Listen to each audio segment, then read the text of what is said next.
Hello, friends. It's Angela from Create, Heal, Shine, and today we are talking all about self-sabotage.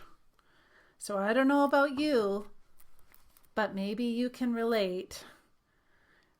Self-sabotage tends to just sneak up on us and show up, and sometimes we don't even know that we've sabotaged something until we look back and think, oh my goodness, I totally procrastinated on purpose, kept busy, ignored something, and now as a result, I'm dealing with whatever it is. So if you're a woman in midlife, you have probably suffered from chronic stress, anxiety, burnout, maybe even health issues that can lead to self-sabotage in your life. I know it has led to that for me. And the way that sometimes this will manifest is showing up in all different areas of our life. So today I just want to talk about a little bit of different ways that we self-sabotage, sometimes without even knowing that we're actually doing it. Sometimes some of the things we do know we're doing it, but it's not quite registering. Have you ever felt like that before? So sometimes it can show up in negative self-talk in your mindset, like believing that you're not good enough, or doubting your ability, or even undermining all of the things that you've achieved and accomplished in your life. Maybe even it's comparing yourself to others. For me, I know procrastination and avoidance are kind of the ways that I have self-sabotaged in the past. Delaying things until it's too late so that you don't have to do the thing or attend the event. Maybe avoiding challenges that would lead me to learning and growing, and maybe even resisting things that would make my situation better, but there's so much fear around it that we kind of self-sabotage and don't even realize we're doing it. I used to have a client, and she said the most important, valuable thing to me one day, and I still remember it, even she's passed away now. She was a paraplegic lady, and she was amazing. She was so smart. And she always told me, Ange, just say yes to everything. You can always say no later. And I was like thinking, I don't want to say yes to everything. That's horrible. That sounds scary. It sounds like I'm going to cram my schedule so full of everything. And she said, not everything. Just say yes to all of the things that involve opportunity. And I thought, yeah, that's kind of brilliant, because you know what I do? I was like, oh, I don't know if I can do that. I don't know if I fit in. I'm not good enough for that. Or I don't qualify to do that thing. And so I say no, and then realize later that people are doing that same thing with way less experience. And I'm thinking, oh, you know what? She's actually brilliant. By saying yes to everything, and you can always say no later, ended up being just such a blessing in my life, because I used it. I think back when I got this job offer, and I used that, and I didn't want to say yes to the person because I had already liked what I was doing. But by saying yes to them without I had no idea of what it all entailed at that point. But I said, you know what? Yeah, I am interested. Even though I didn't have a clue of what, like I said, what it entailed, I said yes.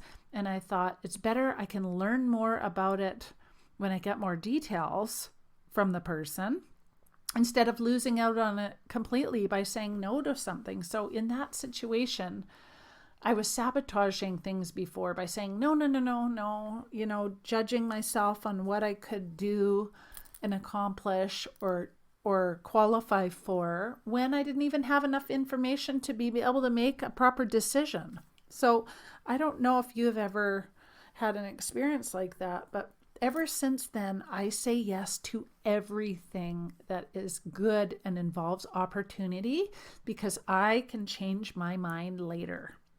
And I am giving you permission to change your mind later on anything like that. Because what happens is we start thinking that we're not good enough and not worthy of those things.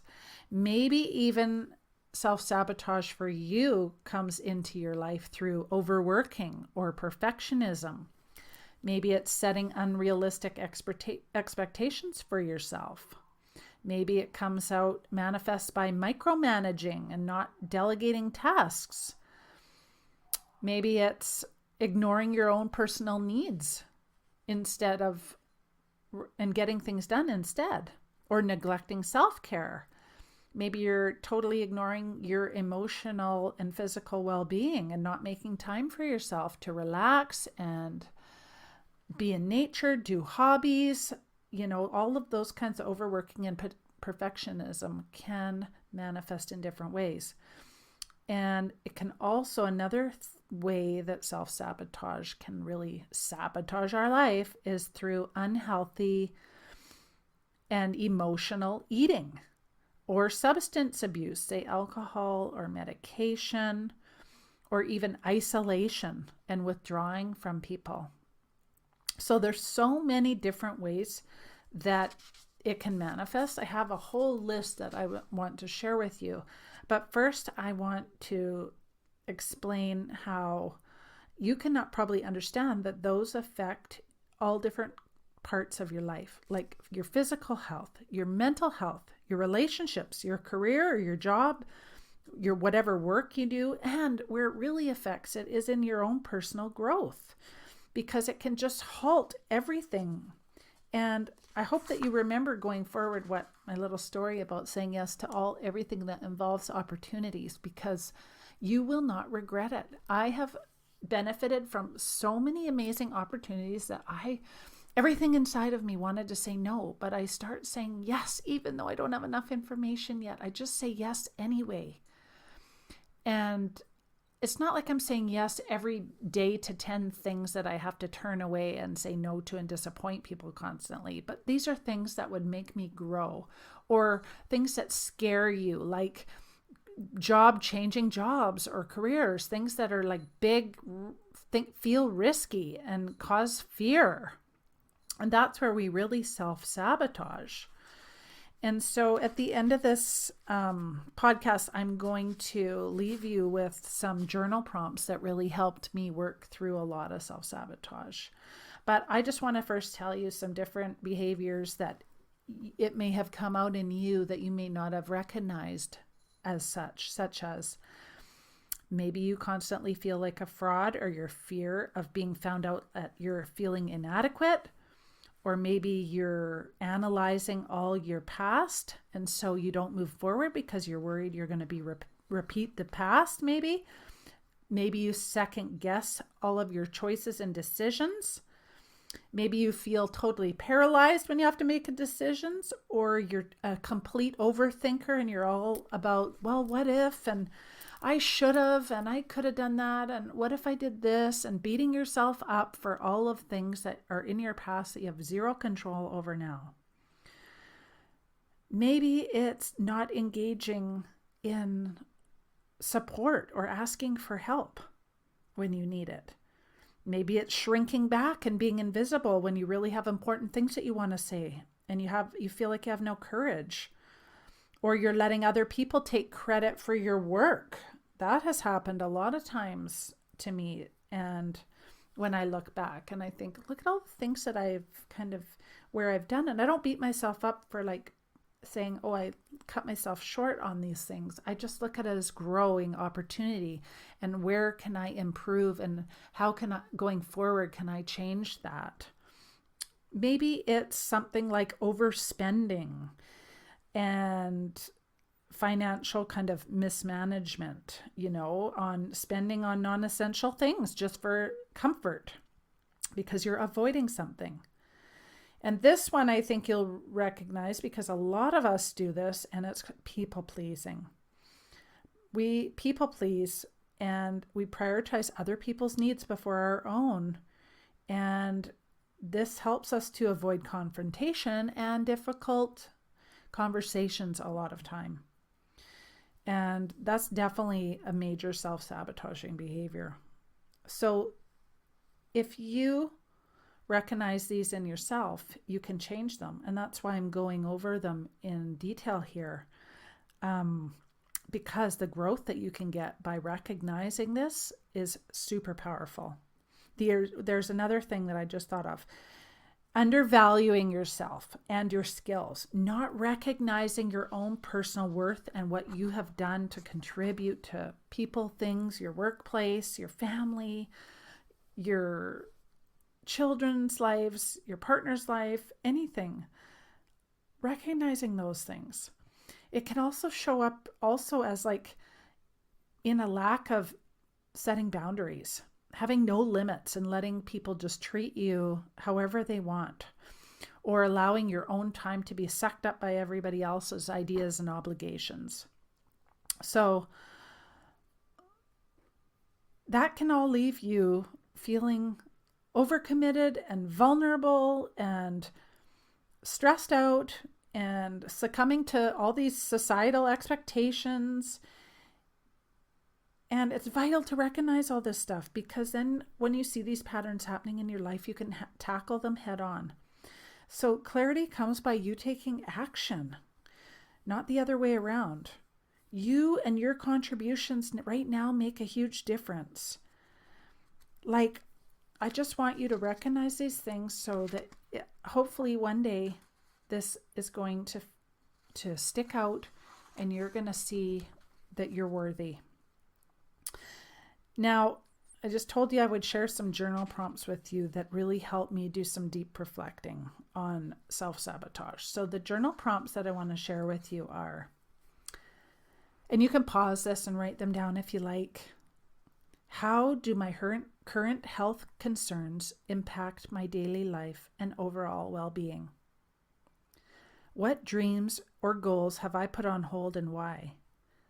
How can I take small steps to pursue them now? Because a lot of times we put our own dreams and goals and vision for our life on the back burner to please everybody else. And so then we create this resentment within ourselves that manifests in all these different ways, such as self-sabotage. And so that's a really good journal prompt right there.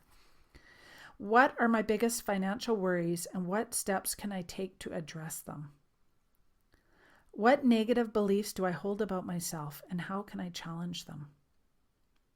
What tasks or challenges am I avoiding and what actions can I take to tackle them? In what way am I setting unrealistic expectations for myself? How can I show more compassion to myself?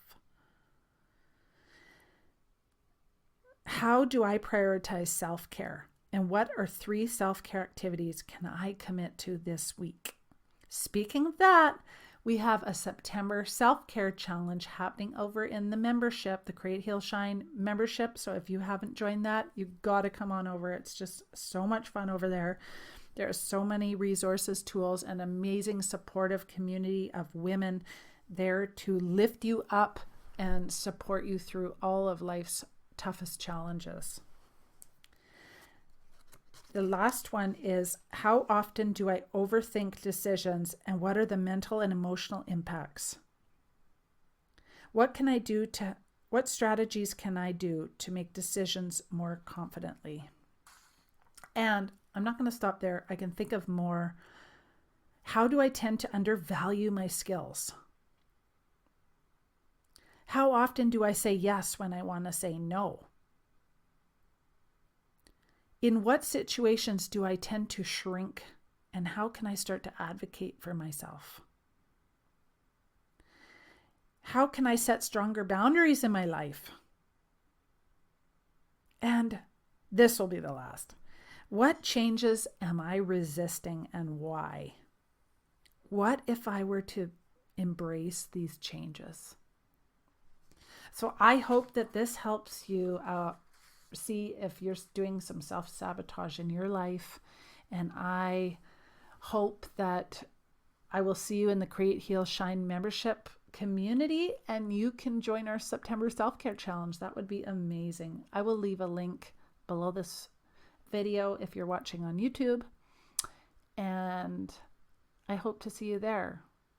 So I really think that if you take any of these little things and notice them and be the observer of your life, that you will see where you may be falling into one of those categories of self-sabotage, and you can make a change today and turn around the trajectory of your life.